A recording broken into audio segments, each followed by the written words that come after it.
किया जाए।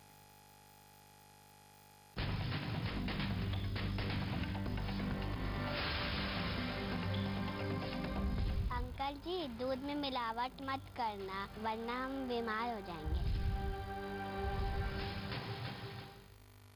सफेद दूध की हकीकत भी क्या काली हो सकती है? क्या देश में दूध जहरीला बनकर बिक रहा है?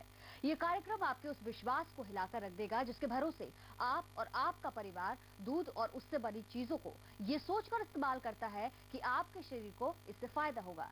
लेकिन अब खुद सरकार ने माना है कि देश के ज्यादातर लोग या तो मिलावटी दूध पी रहे हैं या फिर खराब दूध। क्या है देश में दूध के कारोबार की हकीकत? इससे उठाएंगे हम पर्दा और होगा दूध का दूध पानी का पानी। संघ के महाप्रबंधक एसके प्रसाद से बातचीत की और जानने की कोशिश की कि आखिर मिलावटी दूध से जुड़े पहलुओं को परखते वक्त किन चीजों पर ध्यान दें। दूध एक ऐसा मुद्दा है जिसको लेकर हर आम जनता कंसर्न है। उसको लगता है कि जो भी उसके पास पहुंचे शुद्धता के साथ पहुंचे।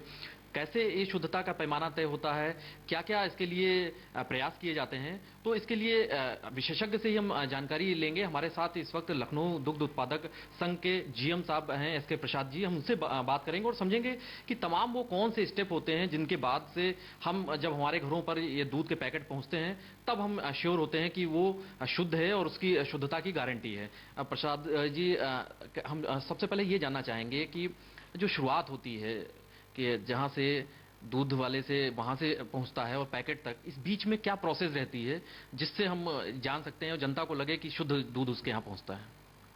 देखिए, दुग्ध उत्पादक सहकारी संघ जो है यह एक सहकारी संस्था है और इसका जो नेटवर्क है वह ग्रामीण एरिया में जो हमारे गांव हैं वहां पर दुग्ध समितियां गठित हैं। दुग्ध समिति के जो सदस्य हैं एक्चुअली हमारे दुग्ध संघ के वो सदस्य हैं, उनके ओनरशिप है इस संस्था के ऊपर। हम उन्हीं सदस्यों से अपने जो उनके दूध होते हैं उनका वो दूध वहाँ स्वयं वो दुहान करते हैं और अपने समिति पर लाते हैं। समिति पर लाने और इसके अलावा हमने ये भी जाना कि दूध की जांच की प्रक्रिया कैसे पूरी होती है और कैसे पता लगता है दूध में मिलावट के बारे में।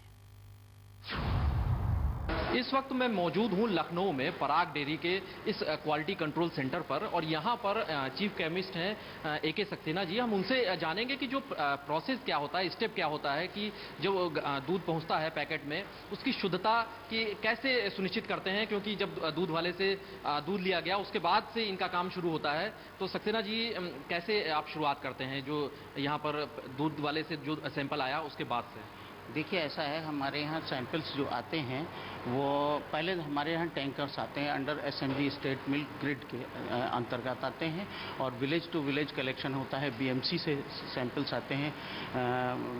जो सैंपल्स आए, सैंपल्स नहीं टैंकर्स आते हैं, उनसे सैंपल हम लेते हैं, निकालते हैं। सैंपल निकालने के बाद हमारा प्रोसीजर शुरू होता है।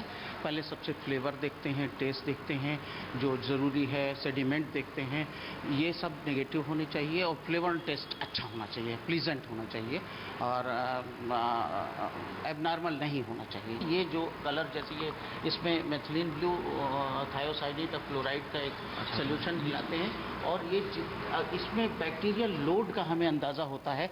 अगर बैक्टीरियल लोड ज़्यादा होगा तो कम टाइम में ये कलर डीकलराइज, जैसे ये डीकलराइज हो गया है, इसका टाइम नोट करते हैं। तो इनडायरेक्ट टेस्ट है ये बैक्टीरियल लोड का। हम और एसएनएफ के लिए यहाँ एक प्रोसीजर है कि ये बैरोमीटर में देखते हैं फैट परसेंटेज कितनी है और उसकी हिसाब से हम लोगों ने जैसे फुल क्रीम मिल्क का हमें प्रोसेस देना है तो हम उसमें फैट निकाल सकते हैं और डाल सकते हैं। मतलब